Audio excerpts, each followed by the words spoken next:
Assalamualaikum, selamat datang kembali di Guru Gembul Channel. Indonesia adalah negara dengan penduduk mayoritas beragama Islam. Ada sekitar 84-87% penduduknya beragama Islam.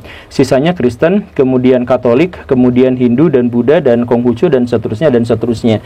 Nah, tetapi penyebaran ajaran agama Islam di Indonesia ternyata tidak tersebar secara merata. Ada beberapa kantung-kantung penduduk yang tetap memilih tidak beragama Islam. Salah satu yang khas misalkan adalah orang-orang Batak. Ini adalah sesuatu yang sangat unik karena di sebelah utara orang-orang Batak itu ada orang Aceh, di sebelah selatannya itu ada orang-orang Sumatera Barat, ada orang-orang Riau, ada orang Palembang dan sebagainya yang semuanya juga beragama Islam. Lalu kenapa itu nyempil di situ Kristen sendiri gitu? Atau misalkan yang Bali ya tentu saja kita mengetahui ya utara, barat dan timur semuanya Islam tetapi di situ memilih Hindu sendiri. Begitupun misalkan dengan orang-orang Dayak, dikurung oleh wilayah-wilayah dengan populasi muslim tetapi yang Dayak mayoritas Kristen. Begitupun dengan Toraja. Nah, kenapa bisa seperti itu? Nah, ternyata ada kaitannya dengan cara penyebaran ajaran agama Islam di Indonesia.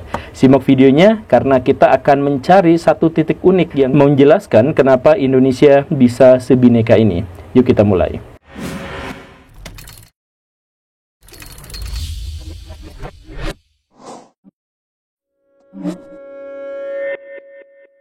Kalau kita menelaah buku-buku konvensional tentang sejarah di Indonesia, maka kita akan menemukan bahwa proses penyebaran ajaran agama Islam di Indonesia itu menggunakan beberapa metode. Di antaranya adalah perdagangan, kemudian politik, kemudian kesenian, ada pendidikan, ada perkawinan, dan semua itu ada dalam ruang lingkup ilmu kebatinan atau tasawuf. Nah, itulah yang pada akhirnya menyebabkan bahwa proses penyebaran ajaran agama Islam di Indonesia itu lebih damai, lebih mudah, dan lebih taktis. Nah, tetapi kalau misalkan kita mau urai satu demi satu, ternyata dari semua metode untuk penyebaran ajaran agama Islam yang menjadi biang dan pangkalnya itu adalah proses penyebaran ajaran agama Islam melalui perdagangan. Jadi rumusannya itu adalah para pedagang-pedagang Arab atau pedagang-pedagang Muslim itu datang ke wilayah Nusantara, kemudian berlabuh di satu tempat, kemudian di situ dibikin sebuah semacam pekojan atau komunitas-komunitas Muslim kecil-kecilan seperti itu. Kemudian di sana mereka ada yang buka praktek pengobatan, ada yang buka praktek perguruan pencaksilat, ada yang bikin pesantren, ada yang bikin seni-seni budaya dan sebagainya, dan kemudian menyebarlah. Nah, setelah mereka menyebar seiring berjalannya waktu, banyak di antara mereka yang melakukan kawin campur, kemudian banyak di antara mereka yang mencoba untuk mengakulturasikan kebudayaan, banyak di antara mereka ada beberapa yang kemudian masuk ke jalur dunia politik sehingga mereka ikut dalam penentuan kebijakan dan hal yang seterusnya dan seterusnya. Dan artinya apa? Artinya ini semua dimulai dari perdagangan, kan begitu ya. Nah, perdagangan tentu saja melalui jalur laut karena wilayah Nusantara itu adalah wilayah kepulauan. Maka dari itu kalau misalkan Baraya mau ngecek, maka penyebaran ajaran agama Islam mula-mula itu pasti selalu di pesisir pantai. Misalkan di Sumatera itu mulai di pesisir paling utara, kemudian sepanjang Selat Malaka sampai berakhirnya di Lampung dan di Selat Sunda. Kemudian di Tanah Jawa proses penyebaran ajaran agama Islam itu semuanya dari pantai utara, dari Cirebon, dari Tuban, dari Demak, dari Gresik dan lain sebagainya, itu kemudian melakukan penetrasi sampai ke selatan. Di Kalimantan kita mengetahui dari Brunei, kemudian ada Pontianak, kemudian di selatannya ada Banjar, kemudian ada hilir Sungai Mahakam, muara Sungai Mahakam di situ kan, ada Kutai juga di situ. Itu semuanya wilayah Muslim. Jadi wilayah Muslim itu adalah wilayah-wilayah pesisiran, termasuk juga di Sulawesi. Kita mengetahui bahwa wilayah suku Bugis dan Makassar itu adalah salah satu yang paling awal yang diislamkan. Nah, dari situ kita akhirnya mengetahui bahwa memang awal mulanya penyebaran ajaran agama Islam itu adalah melalui perdagangan. Tapi dari situ pula lah pada akhirnya kita bisa mengetahui kenapa orang Batak, orang Toraja itu misalkan tidak beragama Islam. Kenapa seperti itu? Karena mereka ada di wilayah pedalaman. Jadi begini, ini sederhananya Baraya, misalkan begini ya. Orang-orang yang beragama Islam, yang menyebarkan ajaran agama di Nusantara itu sebenarnya adalah penyebar-penyebar generasi berikutnya yang misi mereka untuk menyebarkan agama Islam itu sebenarnya tidak kuat-kuat amat gitu. Jadi ketika mereka ingin menyebarkan ajaran agama Islam, maka mereka harus nyambi sambil berdagang gitu, atau dagang nyambi sambil menyebarkan ajaran agama Islam gitu. Jadi semangat misinya itu sangat kurang sebenarnya, atau sebagiannya semangat misinya sangat kurang. Dan karena itu maka mereka berpikir penyebaran ajaran agama Islam itu hanya di pesisir saja, yang mereka asumsikan bahwa penduduk di situ banyak, dan kemudian lebih mudah diislamkan, lebih terbuka terhadap kebudayaan-kebudayaan asing gitu. Kan pikirannya itu adalah karena wilayah Nusantara itu adalah wilayah kepulauan, maka populasi paling banyak pasti ada di pesisiran, bukan di pedalaman. Begitu kan asumsinya, dan sejauh banyak hal itu memang benar. Cuman, nah untuk tanah Batak itu beda sendiri. Tanah Batak itu wilayah pesisirannya itu banyak populasinya, tetapi yang di wilayah pedalaman juga banyak. Karena apa? Karena ada Danau Toba yang menjadi sebuah tempat di mana daya dukung terhadap masyarakat dan penduduknya juga sangat-sangat kuat gitu. Karena tanahnya subur, karena airnya di sana juga sangat berlimpah karena ada Danau Toba itu. Nah, makanya ketika orang-orang Islam menyebarkan ajaran agama Islam di pesisiran termasuk Medan, Medan sampai sekarang mayoritas muslim karena memang dari dulunya juga itu adalah pelabuhan yang dihuni oleh banyak sekali orang-orang Islam. Tetapi tidak masuk sampai ke pedalaman. Asumsinya adalah effortnya terlalu berat untuk sampai ke pedalaman, tapi penduduknya sangat sedikit gitu kan. Jadi fokusnya hanya di pesisir-pesisir saja gitu. Tapi hal yang ini juga harus kita kasih klarifikasi sedikit, bahwa saya pernah jelaskan di episode ini bahwa yang dimaksud dengan Batak itu, saya mohon maaf ya, itu sebenarnya bukan nama suku. Itu semacam istilah yang menyebut bahwa itu adalah pedalaman.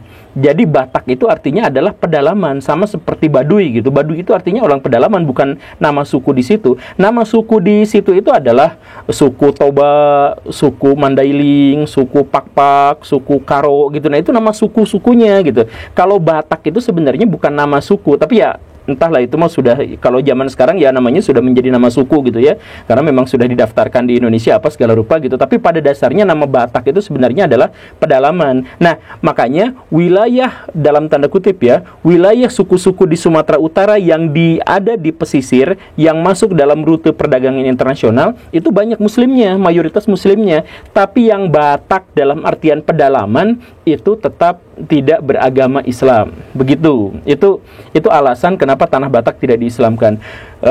Kalau misalkan Baraya bingung dengan yang seperti ini, Baraya juga bisa menemukan fenomena yang sama, bahwa misalkan di Kalimantan, sama di Kalimantan juga penyebaran ajaran agama Islam hanya ada di pesisirnya, di tengahnya di mana suku Dayak di sana cukup dominan, itu tidak diapa-apakan. Bahkan orang-orang Dayak hanya sangat sedikit sekali yang akhirnya masuk ke dalam ajaran agama Islam.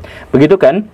Ya, kemudian Toraja. Nah, Toraja juga seperti itu. Ya, jadi kalau misalkan Baraya mau ngecek ke orang-orang di Sulawesi, sedangkan orang-orang Sulawesi Selatan itu kan di situ ada suku Bugis, ada suku Makassar, ada suku Toraja gitu. Nah, yang paling dituakan itu adalah suku Toraja. Bahkan orang Bugis, orang Makassar kadang-kadang juga mengaku bahwa nenek moyang mereka itu berasal dari Toraja. Begitulah kurang lebihnya. Nah, tetapi orang-orang Toraja itu adalah orang-orang pedalaman dan akhirnya tidak diislamkan. Dan di sini harus ada penjelasan yang agak rinci sebenarnya terkait dengan islamisasi di Sulawesi Selatan. Jadi ceritanya begini Baraya, berbeda dengan penyebaran-penyebaran agama Islam di wilayah Jawa, di wilayah Sumatera dan Kalimantan yang pada umumnya adalah bottom up, masyarakatnya dulu yang diislamkan kemudian rajanya. Nah, kalau di Sulawesi kebalik. Jadi rajanya dulu yang Islam, kemudian dia mengeluarkan titah bahwa rakyatnya juga harus masuk Islam. Jadi ceritanya itu kan sekitar abad ke-16 atau abad ke-17, Raja Goatalo itu mengundang semua ahli-ahli agama dari semua agama untuk mempresentasikan kepadanya ajaran agama yang benar. Wahai orang-orang yang beragama, saya mau mencari kebenaran. Saya ingin mendapatkan pencerahan dan rakyat saya juga ingin mendapatkan pencerahan. Jadi tolong kalian yang Hindu, yang Buddha, yang Kristen, yang Katolik, yang Islam, yang agama lokal dan sebagainya, silahkan presentasi masing-masing kemudian berdebat di situ. Nah, terjadi ada presentasi itu selama berhari-hari gitu ya, presentasi, debat apa segala rupa, sampai akhirnya si raja yang dimaksud itu memilih beragama Islam, dan sejak saat itu dia menyuruh orang-orang juga untuk beragama Islam. Begitu. Nah, jadi dan pada waktu itu orang-orang Makassar itu memiliki hierarki politik yang sangat-sangat kuat, gitu, sangat efisien gitu. Jadi ketika raja sudah mengeluarkan titah seperti ini, ya semuanya langsung kompak gitu. Nah, ini berbeda dengan orang Toraja. Orang Toraja itu pertama tidak memiliki hierarki pemerintahan yang kuat, tidak memiliki hierarki yang efisien. Jadi mereka itu terdiri dari banyak sekali suku-suku yang tersebar gitu, tanpa ada pemerintahan yang tunggal gitu. Nah, karena itu pola top down itu gak bisa dilakukan di situ gitu. Ditambah lagi dengan orang-orang Toraja itu memiliki kebiasaan bahwa mereka punya perkampungan, mereka punya tanah, bahkan mereka punya rumah, tetapi itu hanya digunakan untuk menyimpan harta kekayaannya. Sebagian besar waktu yang mereka gunakan, khususnya untuk para lelaki, itu adalah untuk berjalan-jalan, berburu, bergaul dengan alam dan sebagainya gitu. Kurang lebihnya seperti itu. Semi nomaden lah bisa dikatakan seperti itu. Nah, karena itu maka upaya untuk melakukan penyebaran ajaran agama Islam di sana itu sangat-sangat sulit. Ditambah lagi ada satu sentimen, yaitu orang-orang Toraja itu menganggap babi sebagai sesuatu yang urgen gitu, baik untuk ritual-ritual maupun untuk konsumsi. Sedangkan kaum muslimin itu jelas tidak diizinkan untuk mengkonsumsi atau memelihara babi. Nah, alasan-alasan inilah yang pada akhirnya membuat hampir seluruh Sulawesi, bagian selatan dan tengah itu diislamkan, tetapi wilayah yang suku Toraja itu hanya sekitar 5 atau 5-6% saja yang beragama Islam, tidak sampai 10% gitu. Nah, lalu bagaimana dengan Bali? Kan Bali itu ada di rute perdagangan, kemudian wilayahnya itu juga pesisir. Ya, ada pegunungannya di tengah, tetapi kan itu juga tidak terlalu dominan. Harusnya di wilayah pesisir juga diislamkan, kalau memang polanya seperti yang tadi, gitu kan? Ya tidak seperti itu, Baraya. Jadi gini, kalau misalkan kasusnya Bali, itu beda cerita. Jadi sebenarnya gini, kita harus mulai melihat dulu dari apa yang terjadi di Pulau Jawa. Seperti yang dikatakan tadi, bahwa penyebaran ajaran agama Islam di Pulau Jawa itu fokus awalnya itu di utara.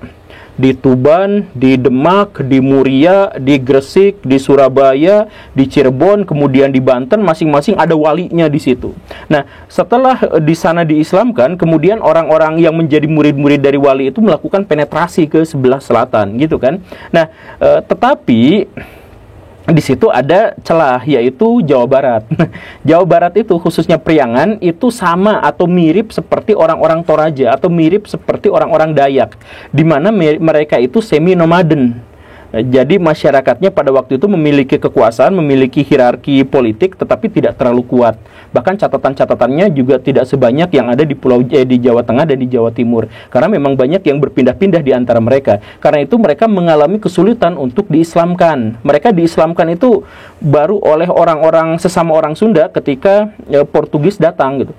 Jadi ketika kerajaan Banten datang di situ, kemudian menyebar. Nah, penyebarannya itu di situ gitu. Jadi akhir-akhir Jawa Barat itu diislamkannya. Nah, ini pula lah juga yang terjadi di Bali. Ketika penetrasi terjadi di Jawa dari utara ke selatan itu, banyak kalangan-kalangan oposisi yang akhirnya pergi meninggalkan Pulau Jawa. Karena secara politis Jawa sudah dikuasai oleh orang-orang Islam. Orang-orang Islam yang awalnya berdagang, kemudian bikin perkampungan, kemudian bikin padepokan pencaksilat, kemudian bikin pesantren dan sebagainya, dan pada akhirnya memiliki kekuatan-kekuatan politik di dalam istana, dan pada akhirnya menjadi penguasa di istana itu. Nah, banyak orang-orang Jawa yang tentu saja menjadi oposisi di situ. Nah, oposisi-oposisi itu ketika dia dikalahkan, dia pindah ke Bali.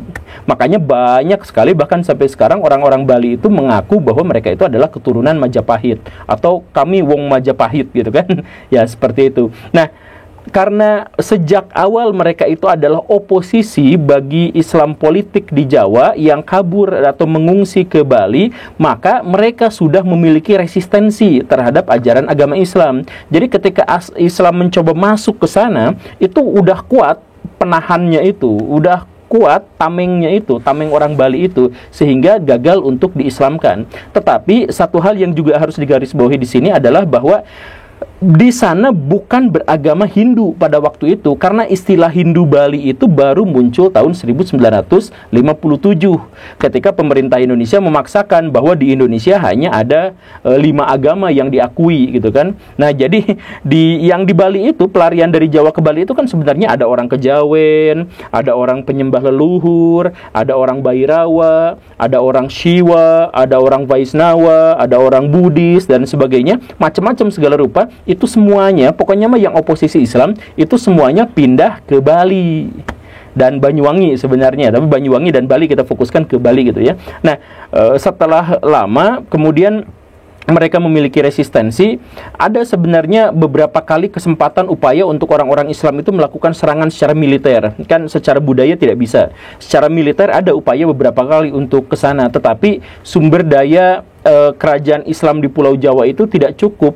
Karena apa? Karena politik Islam di Jawa tidak memiliki cukup waktu untuk menghadirkan kemapanan. Kenapa seperti itu? Karena keburu datang orang-orang Eropa, khususnya Portugis dan kemudian VOC. Coba Baraya misalkan cek, kemunculan kerajaan Demak itu tidak jauh berbeda dengan pertama kalinya orang Portugis datang ke Nusantara. Bahkan ada di zaman yang sama gitu.